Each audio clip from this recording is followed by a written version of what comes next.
Hey guys, this is Camfrey15 back at it with another video for you guys, and I'm back with another Fairy Tail 100 Year Quest manga chapter review for you guys.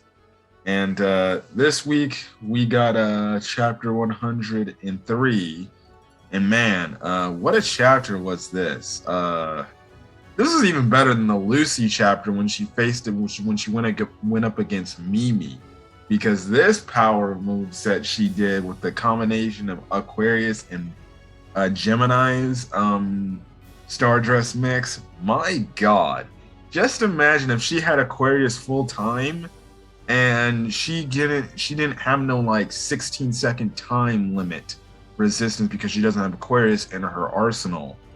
Like, my gosh, bro. This would make her instantly, well, she already is powerful, but this would make her dang near unstoppable.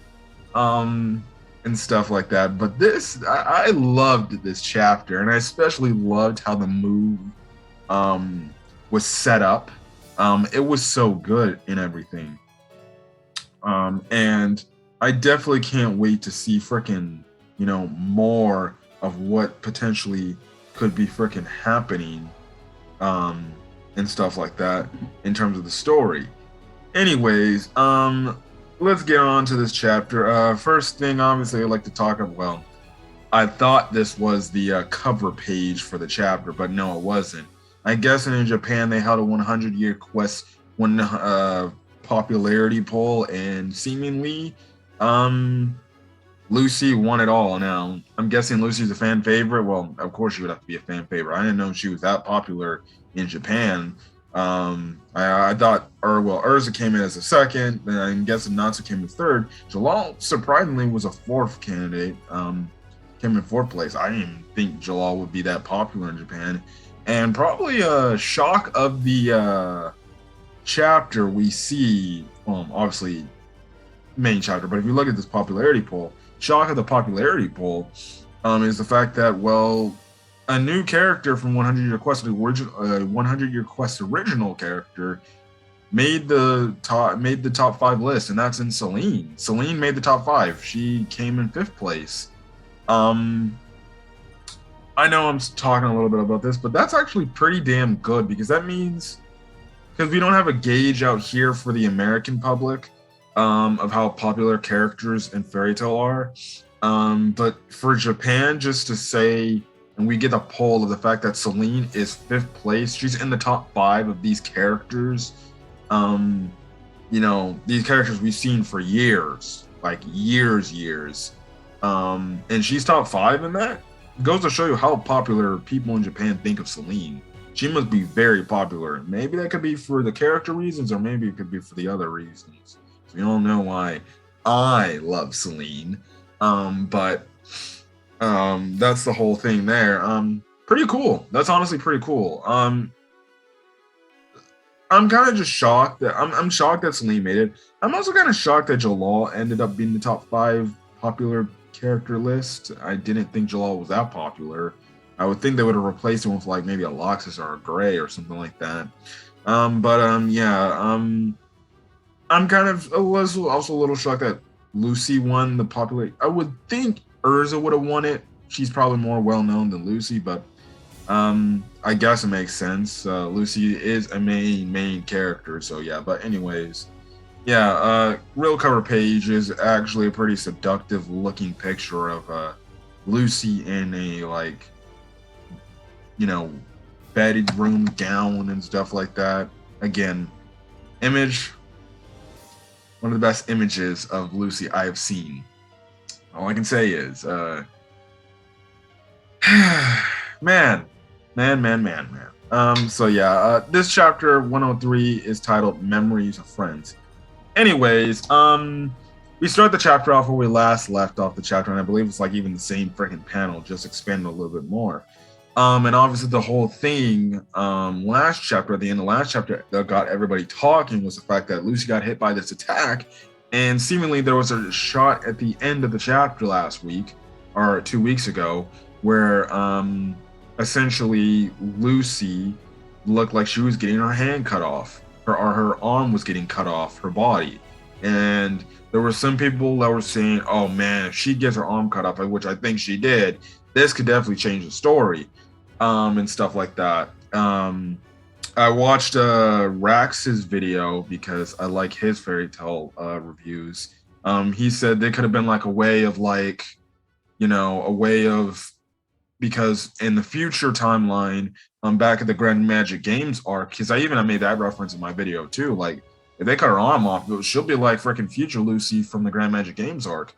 He's Rax in his video that, in the Grand Magic Games arc, when they came across future Lucy, it's implied that her arm was like cut off and everything. So it could be a way of time essentially fixing, and that whole thing of like time, if you change something in the past, for this event not to happen, it eventually would catch up with you, and the timeline would fix itself. Like he was throwing that whole thing on. Using the other example in Dragon Ball, when Trunks went back into the past to save Goku from dying from the heart virus, he managed to have Goku live on for those 3 years to train to get stronger. The only thing is the heart virus came at a later time and it was less effective because he had the medicine, but he didn't die. But in his timeline, he died, but the timeline later corrected himself in some sort of way because Goku ended up sacrificing his life at the end of the arc. So in a way, Goku still dies in the Android Saga, whether it's Trunks' original timeline or the main present timeline.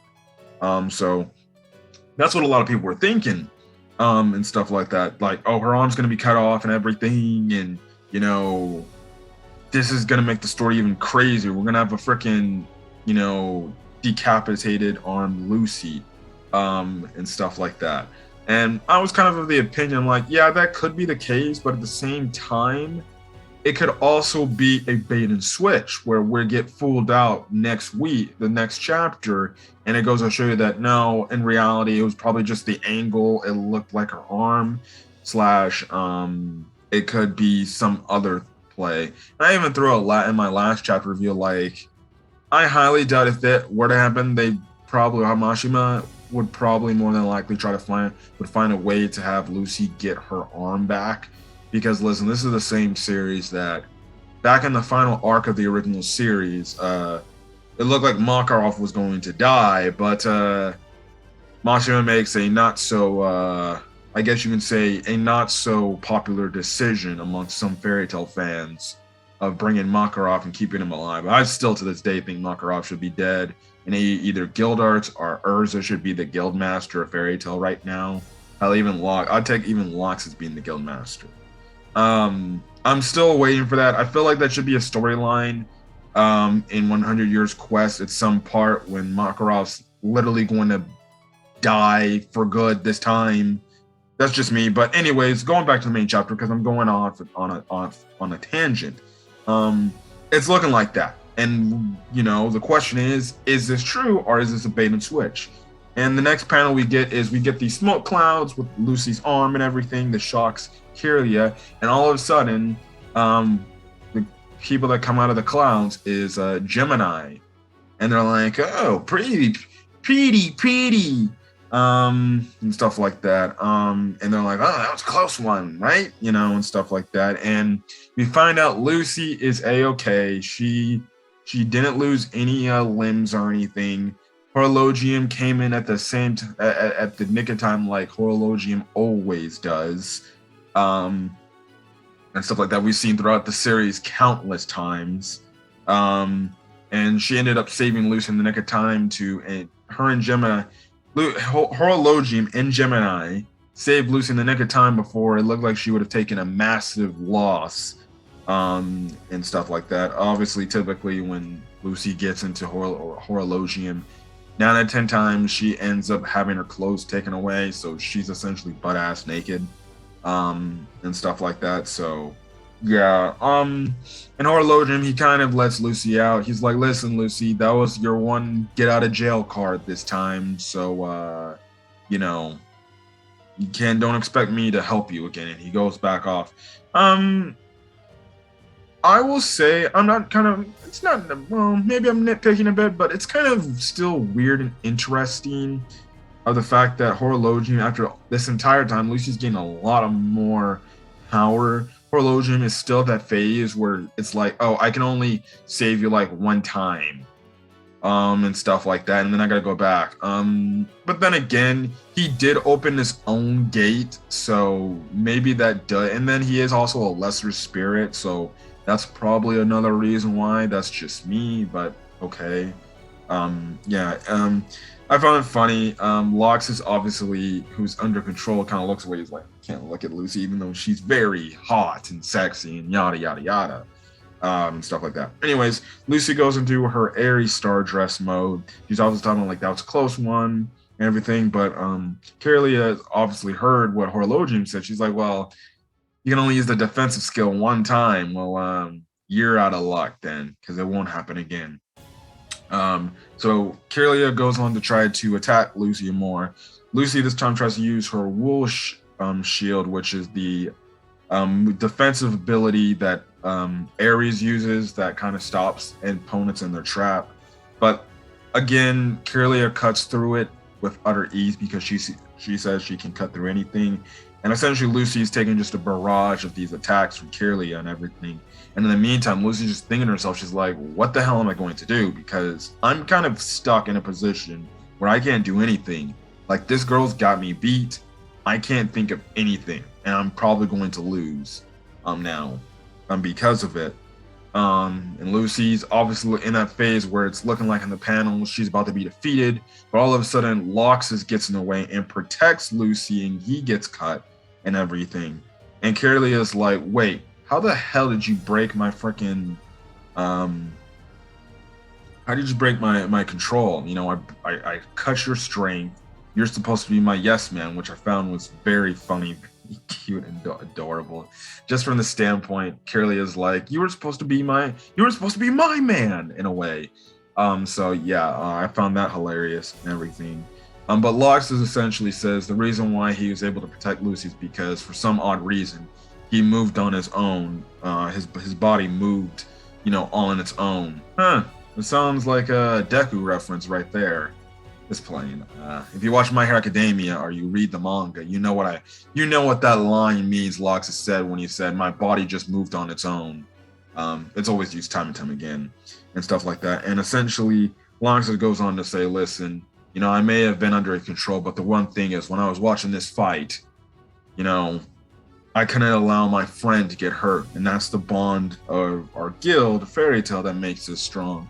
Essentially, Laxus is saying to Kiria, yeah, you can freaking knock us down and kick us down and cut us up and make us bleed and everything, but you see, the bond we as Fairy Tail have overcomes all. And of course, the many haters of Fairy Tail, they hate our little friendship angle, our power of friendship, and stuff like that. So yeah, I didn't feel like this was a power of friendship moment here. I guess you can say it is. It's a little bit of it is because Lucy looks within herself and she's like, the bonds of the guild we have, friends, and stuff like that. Lucy then gets serious. She calls out Virgo. She's like, watch over Laxus.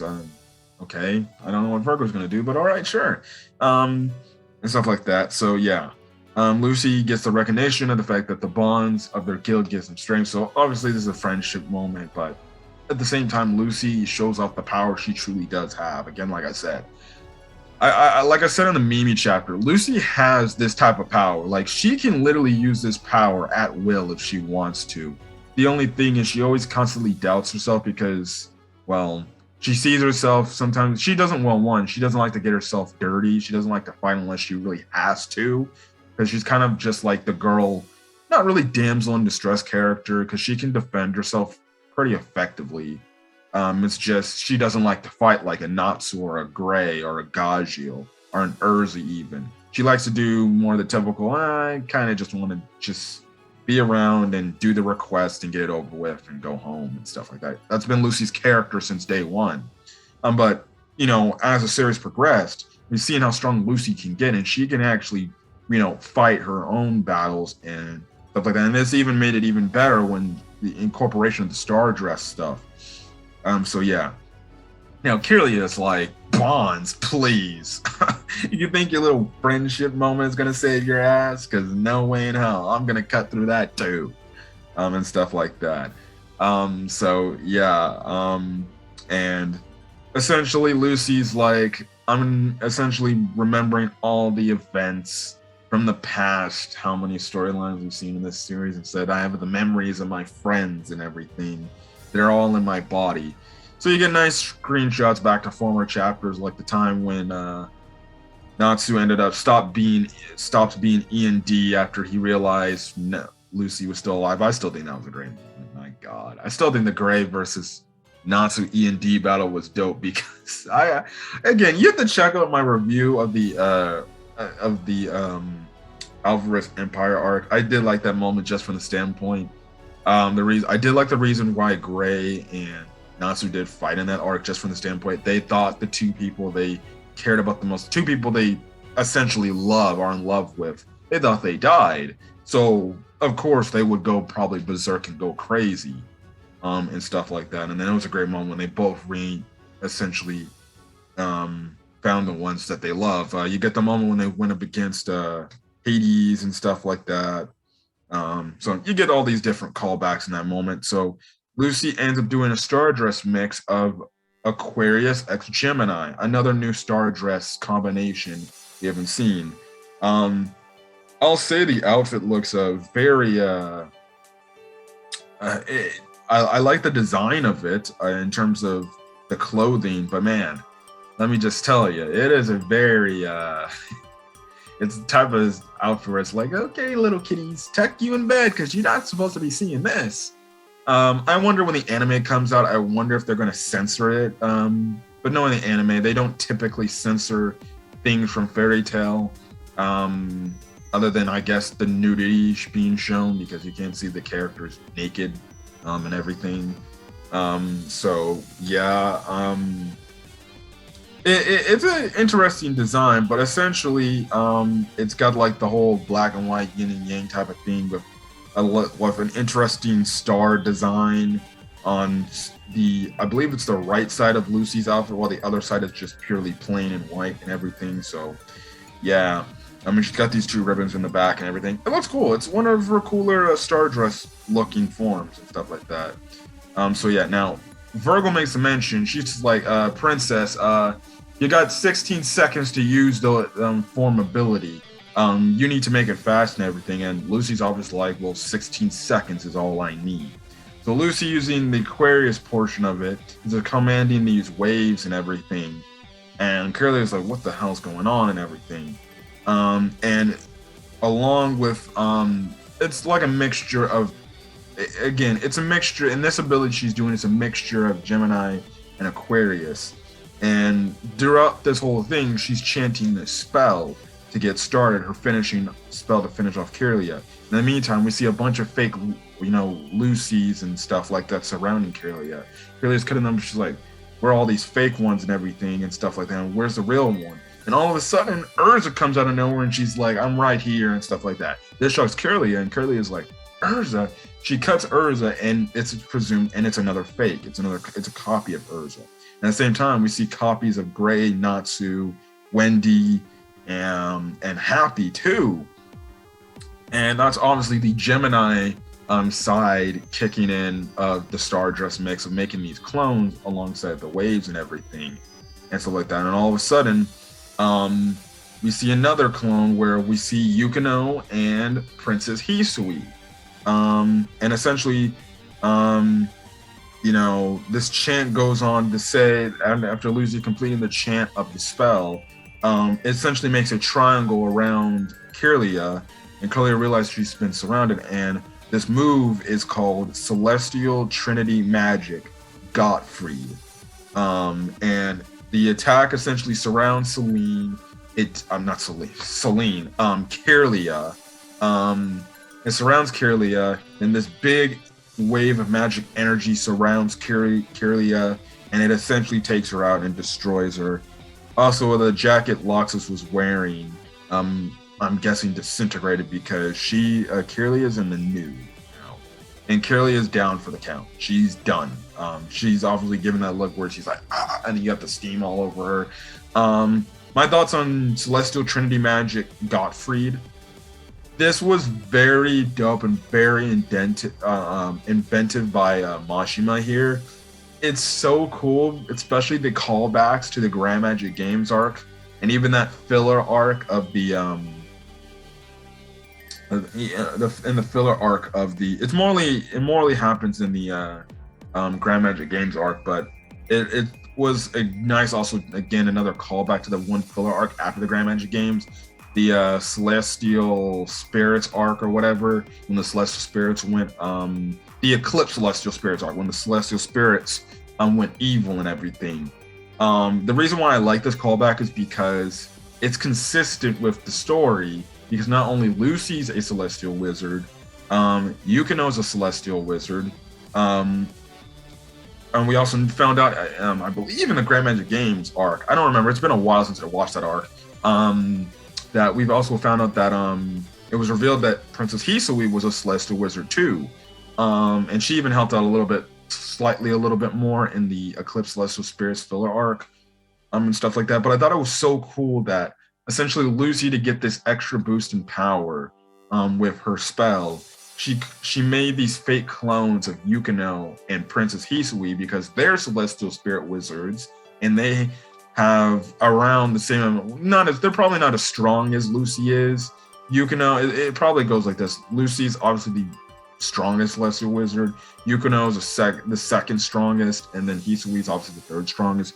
But they're like from what we know, they're the only 3 Celestial Spirit Wizards still out there in the world, because damn near Celestial Spirit magic's extinct.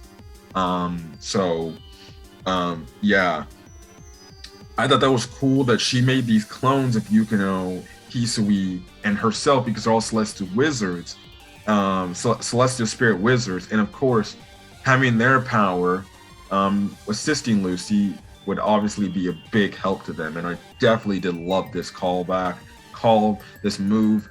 And again, this, like I said earlier, guys, especially for people who sleep on Lucy, this goes to show you, Lucy has this type of freaking power, guys. She has this power. She can use this power from the jump. She just doesn't choose to, because she doesn't like to fight. That's just her character. She doesn't like to fight. She isn't the type of physical character that likes to fight Natsu or freaking Gray, or fight like Natsu or Gray or Urza. She doesn't like to do that stuff. She's like Wendy. Wendy as well. Wendy doesn't like to fight unless she has to get her hands dirty. That's the whole thing Lucy fits into. But it's like I said again, and I'll say it before, I said in the Mimi episode review, I'm saying it here. Lucy, again, if you're still sleeping on Lucy, you need to wisen up. This chapter alone shows you, no, you cannot call Lucy a weakling. You cannot call her like the outlier, the one person in the group of Natsu, Ursa, Wendy, and Gray, where she's like, she's not the strongest there. No, she's up there. This move shows you it can friggin' give Natsu, Gray, Urza, and Wendy all problems, and make them run for their money, just getting hit by this attack. This goes to show you, in this combination between Gemini and Aquarius, and I see why they made this 16-second time limit, because this shit is powerful. To make these essentially make these copies, to give Lucy time to chant the said spell she needs to chant, to essentially buy her time. Craziness. And again, this is what I say. Stop sleeping on Lucy. Stop sleeping on Lucy, because Lucy is so damn powerful that she can take out some of these characters we've seen in the original series probably out within 1 or 2 hits. That's how strong she is now. And again, like I said, I love to see the growth of Lucy, of how strong she is. She is on that level of an S-class wizard, man. And like I said, it always comes down to the determination, the reasoning why she's fighting. If she's not really in the mood to fight, then she's not going to pull this thing out. But if she I got to do this right now, this girl can chant some damn spells and take you out. Again, another reason why Lucy is one of my favorite characters of the series. Just the growth of her character and the growth of how strong she's gotten throughout the series definitely is pretty crazy and stuff like that. But this was a great moment, another great Lucy moment.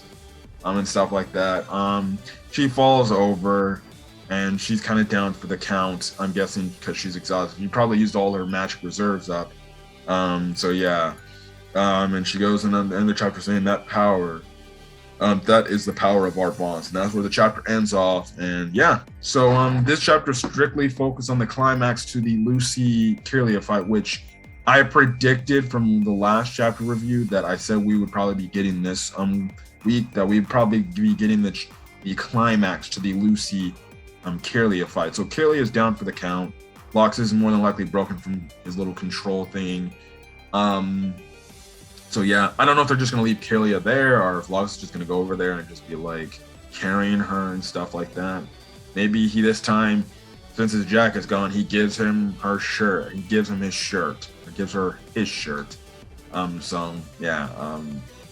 Maybe we could be getting another Laxus, Kiria's shipping moment and stuff like that. So yeah, I definitely could see it to where Laxus is like, oh, I won't have sympathy. I have sympathy for her. I'll just carry her for the time being and stuff like that. So yeah, gonna be very interesting. But I'm guessing where the story could go. Maybe we go back to the focus on Celine trying to meet up with Ignia and trying to stop Ignia's plans, whatever that plan may be. But this was a great chapter. Enjoyed it.